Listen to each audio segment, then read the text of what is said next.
Filipe Luís, 101 jogos comandando o Flamengo, 64 vitórias, um aproveitamento de mais de 70%, vencendo quase todos os títulos possíveis. Um dos maiores técnicos da história da instituição, ídolo também como jogador, e sim, esse cara foi demitido por causa de uma má fase que durou menos de um mês. A capacidade que o Flamengo tem de implodir não é de hoje. Voltando para 2023, a gente lembra o que aconteceu quando a equipe decidiu não continuar com o Dorival Júnior e apostar em Vitor Pereira. E bom, o Flamengo tá tentando repetir essa história. Só que dessa vez eu acho ainda pior porque o Filipe Luís é mais identificado e vinha de um dos melhores anos da história do clube. O tempo vai dizer se a decisão do BAP foi boa ou não, mas fato é que tem muita chance de dar errado, ainda mais por tratar um ídolo desse jeito. Sem uma despedida que ele merecia, sem grandes homenagens, apenas um adeus depois de uma semifinal de Carioca que ele ganhou. Não deram nem a decisão pro cara. E decisões dessas que no Flamengo ele se acostumou a vencer. Sua saída não será esquecida pela covardia de como foi, mas o que com certeza também não deve ser esquecido é a sua história dentro do clube. De um jogador exemplo a um treinador pegando uma bucha em 2024, lidando com seus ex-companheiros, e por mais que muitos digam que ele era um estagiário em certo momento, seus feitos foram impressionantes. Então vamos contar essa história porque ele merece. Hoje vamos ver como foi a passagem do Filipe Luís como treinador do Flamengo. Eu até agora não acredito, mas realmente o Flamengo demitiu o Filipe Luís. Te convido a deixar nos comentários qual que foi a sua reação com a notícia. Eu vou dar a minha, no caso, eu tava acordado na hora que aconteceu, mas quando eu vi a foto, eu não acreditei. Eu só fui ver no dia seguinte que era verdade mesmo. Até porque qual que era o sentido? Mesmo com as vaias, tinha vencido o jogo. Como eu disse na introdução, pra mim é uma covardia inacreditável demitir o Filipe Luís desse jeito. Mas antes de eu entrar nesse debate, vamos começar a contar a história do objetivo desse vídeo. Como começou a passagem do Filipe Luís no Flamengo. Bom, a parte como jogador vamos passar de maneira mais rápida, até porque o assunto principal é outro aqui. Mas o Filipe na Europa foi um jogador muito identificado, um ídolo do Atlético de Madrid, e pra voltar pro Brasil, como mesmo dizia, a única escolha era o Flamengo. E que ano pra voltar, hein? Foi logo em 2019. Em poucos meses o Filipe se tornou o melhor lateral em solo brasileiro, se tornou o ídolo da torcida muito rápido, até porque ganhou tudo. E nos anos seguintes essa identificação só cresceu. Não só pelas vitórias e pelo que demonstrava dentro de campo, mas por todo o carinho que tinha com a instituição, seu amor pelo Flamengo, que além dos vários títulos conquistados, ajudaram a construir uma idolatria, tendo sua aposentadoria como jogador de futebol no ano de 2023, no clube de sua infância. Tá, como eu disse, eu passei rápido, agora vamos passar da transição dele até chegar ao cargo principal. Era meio que consenso geral que ele seria um ótimo técnico, só que tudo aconteceu muito rápido. O trabalho começa no próprio Flamengo, tentando seguir uma linha de crescimento. Começa no Sub-17 e ganha já seu primeiro título como treinador, hein? Trata-se da Copa Rio Sub-17, e após algum tempo o Filipe assume a categoria Sub-20, vencendo simplesmente um campeonato mundial contra o Olympiacos. Anota que esse é o primeiro de muitos confrontos contra europeus que o Filipe ia ter na sua passagem pelo Flamengo, e até aqui muito promissor, né? Era correto tacar ele no principal já? Não, era bem arriscado, mas pelo momento que o time vivia com o Tite fazendo o que tava fazendo, acho que a torcida aceitou legal. Até porque o Adenor no Flamengo é vergonhoso, um trabalho que praticamente morreu quando o Pedro se machucou, usava o Carlinhos na frente do Gabigol, que já enfrentava problemas com a diretoria, e o Tite conseguiu perder a Libertadores para um Peñarol nas quartas jogando absolutamente nada. Uma troca se tornou inevitável e a escolha do Landim com o Marcos Braz foi efetivar o Filipe Luís. Finalmente a nossa história começa de fato e vamos tentar analisar o que ele precisava fazer a partir dessa chegada. Faltavam 14 jogos para acabar o ano, sem chance de título no Brasileiro, onde se encontrava na quarta posição, bem longe do líder Botafogo, tendo grandes chances numa Copa do Brasil, semifinal contra o Corinthians e a única chance de título restante pro Flamengo naquele momento. E tinha tudo pra dar errado, tá? A estreia dele seria logo na semifinal, só que a surpresa foi muito grande, porque em 45 minutos o time jogou muito mais do que vinha jogando com o Tite. A vitória foi magra só com o gol do Alexandro, mas a atuação não, o Flamengo jogou muito bem. Filipe bancou a volta do Gabigol pro time e ele tinha respaldo pra fazer o que queria no elenco, os jogadores confiavam nele. O status de que ele era promissor e que dava pra ser sim o técnico principal do Flamengo se reforça ainda mais no jogo de volta. Isso porque o Bruno Henrique fez esse carinho aí no Mateuzinho e foi expulso. A ação foi de um cara que não teve medo de arriscar, chamou o Corinthians pra cima, tirou o Gabigol, colocou mais um zagueiro e foi o movimento correto. Baita partida também do Gerson e do Wesley nesse dia. O Flamengo tava classificado e poderia voltar a sonhar com uma final, a primeira do Filipe Luís logo contra o Atlético Mineiro. O ponto principal que eu quero trazer desse primeiro título é a personalidade, como ele foi se moldando e como ele conseguiu lidar com os jogadores que ele estava lá do campo há pouco tempo. Todo mundo sabia da sua forte amizade com o Gabigol, existiam dúvidas se ele saberia cobrar os jogadores que eram seus amigos, e ter essa resposta logo numa final é muito positivo. Todos viram a briga do técnico com o atacante na beira do gramado e a cobrança deu certo. O Gabriel é o melhor amigo da decisão, fez 2 e na ida no Maracanã um resultado de 3-1. Na MRV, outra vitória. O Flamengo campeão mais uma vez da Copa do Brasil em sua história, o primeiro troféu do Felipe Luiz como técnico e a segurança da torcida para ele pelo menos virar o ano, até porque ele conseguiu ser campeão com o que tinha. E não era só isso, eu foquei na Copa do Brasil, mas tinha também os jogos do Brasileiro. O Felipe só teve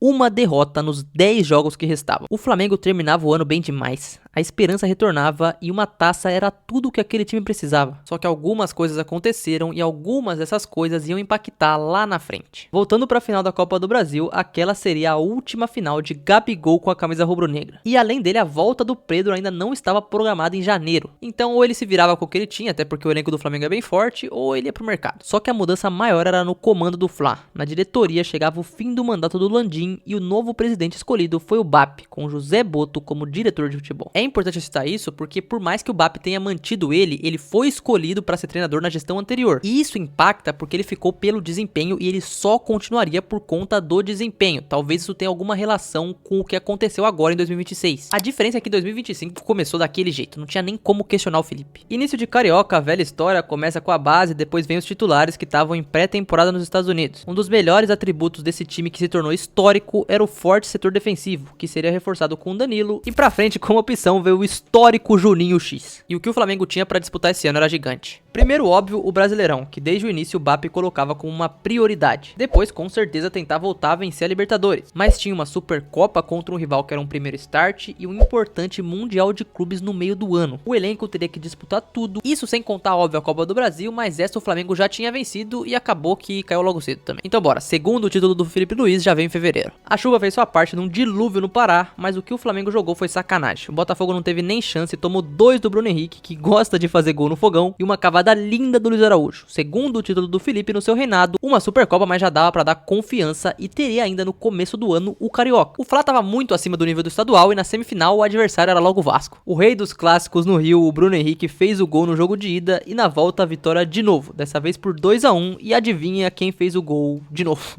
Como é embaçado o Bruno Henrique em clássico. Final contra o Fluminense, o único time que o Felipe Luiz tinha sofrido uma derrota no ano anterior. E nos jogos, primeiro vitória do Flamengo e título depois de um empate. Campeão carioca de uma forma absurda, rendendo ainda a importante treta entre Luiz Araújo e Mano Menezes. Nunca foi pra Europa também, já ganhou o quê? Calma, Romário.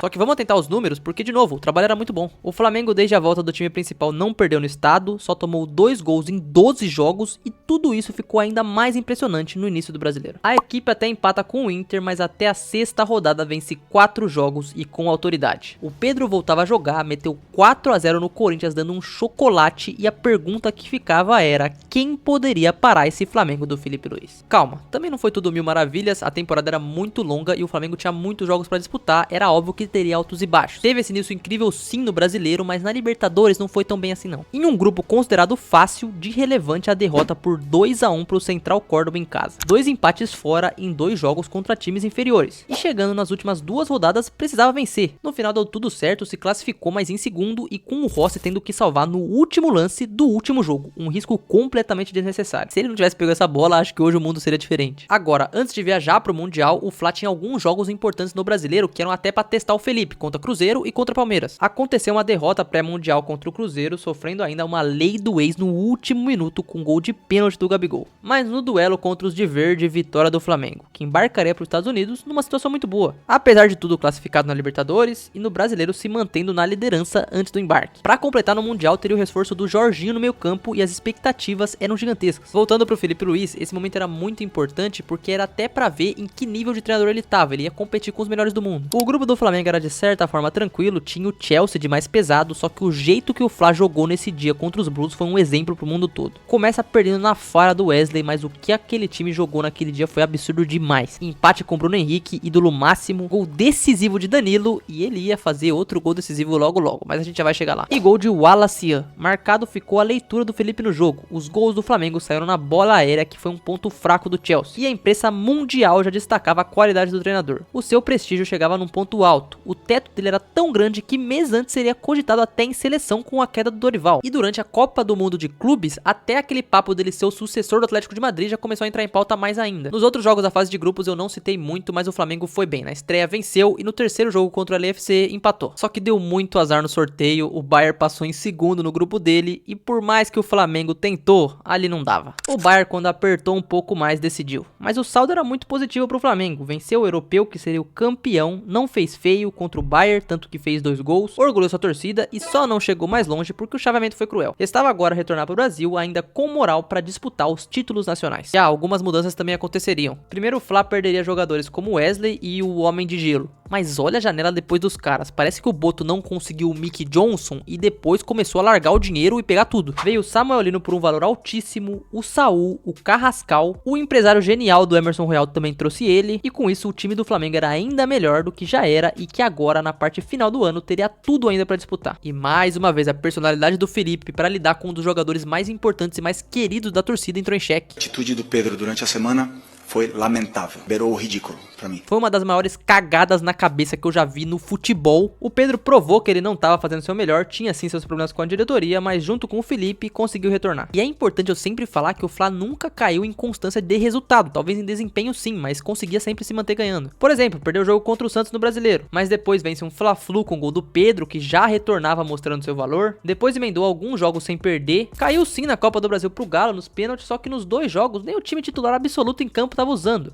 E na Libertadores o sorteio traria o Internacional. E era uma situação meio complicada porque o Flamengo ia pegar o Inter 3 vezes seguidas, 2 na Libertadores e 1 no Brasileirão. E o Felipe Luiz foi lá e venceu os 3. Seja em Maracanã, Beira-Rio ou no papel picado Arena. O Fla vencia, se mantinha em todas as brigas e avançava para as quartas da Libertadores, tendo em sua chave um caminho bem argentino, tendo sempre que decidir fora de casa. Uma coisa que muitos torcedores reclamam ou reclamavam é que esse time não fazia tantos gols quanto poderia. E sim, é verdade, não dava tanto show. O ponto mais forte era sim o setor defensivo e como aquele time era muito organizado, tinha um meio campo europeu, digamos assim, só que depois dessas quartas de final, o show que a torcida estava esperando aconteceu. Simplesmente um 8-0 no Vitória. Todos os gols que a torcida estava esperando que saísse, mas saíram todos de uma vez. O Flamengo era líder, o time ia ser batido e na cabeça da torcida dava pra ganhar os 2, tanto o brasileiro quanto o Libertadores. Próximo adversário na Liberta seria o Estudiantes, bora que eu não quero perder tempo. No Maracanã um jogo bem polêmico. O Fla abre 2-0, toma um gol que diminui, mas o que ficou marcado mesmo foi a expulsão roubada do Plata. Tão roubada que a Conmebol anulou o cartão. Sofreu um gol na casa do Estudiantes e precisou ir pros pênaltis. Só que nele o Rossi decidiu. O Flamengo bateu bem demais e estava na semifinal da Libertadores. O caminho estava aberto, mas ainda tinha que disputar o Brasileirão. Isso porque tropeçou algumas vezes, não perdeu, mas empatou 3 jogos, e aí um outro time começou a aparecer no retrovisor. Trata-se do Palmeiras, que estava na sua melhor fase na temporada e ultrapassou o Flamengo na 27ª rodada, em que o rubro-negro perde pro Bahia com expulsões lá na Fonte Nova. Em frente, o time tinha uma caminhada de jogos importantes nas 2 competições, jogos decisivos. O Felipe ali viveria seu maior momento de pressão. Só que aí primeiro vence o Botafogo e depois tem o duelo contra o Palmeiras. Um jogo muito bom no Maracanã, podia valer pro Flamengo brigar pelo título e o resultado veio 3-2, com o Pedro muito bem também o Arrasca e cada vez mais o Flamengo dependia só de si. Voltando pra América, vence o Racing na ida em casa pela semi e na volta, mesmo com o Plata expulso de novo, fazendo uma força pra trabalhar, o Flamengo se segurou. A equipe rubro-negra estava de volta a uma final de Libertadores depois de 2022 e o seu adversário era um velho conhecido, um time e um jogador que tinham assuntos a tratar com o Mengo. O Palmeiras. E isso que é importante de ver, como o Flamengo arrancou no tempo certo. Pela temporada que tinha de muitas decisões, muitos campeonatos importantes em diferentes épocas do ano, o Felipe conseguir manter o alto nível foi uma das maiores méritos dele. O Flamengo defensivamente pouco sofria, conseguia rodar um time, soube poupar e foi nas mãos do Felipe que o Arrasca fez também sua melhor temporada com a camisa rubro-negra. Antes da final da Liberta só foi perder pro Fluminense, mas seguiu sem perder pontos no Brasileiro, enquanto o Palmeiras fraquejava e chegando na final, na glória eterna que poderia vir, o título do Brasileirão do Felipe já estava bem encaminhado. Já tivemos milhões de testes, mas em Lima era mais um. Pegar um treinador como Abel Ferreira, 3 finais de Libertadores, mesmo que o elenco que ele tinha não era um trabalho fácil. E mais um jogo que entrou pra história. O Flamengo de Felipe Luiz, com gol de Danilo, se sagrava campeão da Libertadores pela 4ª vez, sob o comando de um técnico que já tinha vencido 2 vezes o torneio como jogador, e após voltar para o Brasil, mesmo em cenário de festa, bastou vencer o Ceará para comemorar também o Campeonato Brasileiro. Em pouco mais de um ano como treinador profissional, você pode dar desculpa de ter pego o melhor elenco, de ser estagiário, mas o fato é que o Felipe venceu a trinca de taças mais difíceis logo de cara. A desconfiança que existiu um dia por parte do BAP nunca poderia ser justificada. temporada. Só que isso mudou bem rápido, né? A gente já chega lá, foram 4 taças em um ano e o Flamengo poderia buscar ainda mais. Só que antes de eu falar disso, eu vou parar aqui pra pedir pra você deixar o seu like e se inscrever aqui no canal.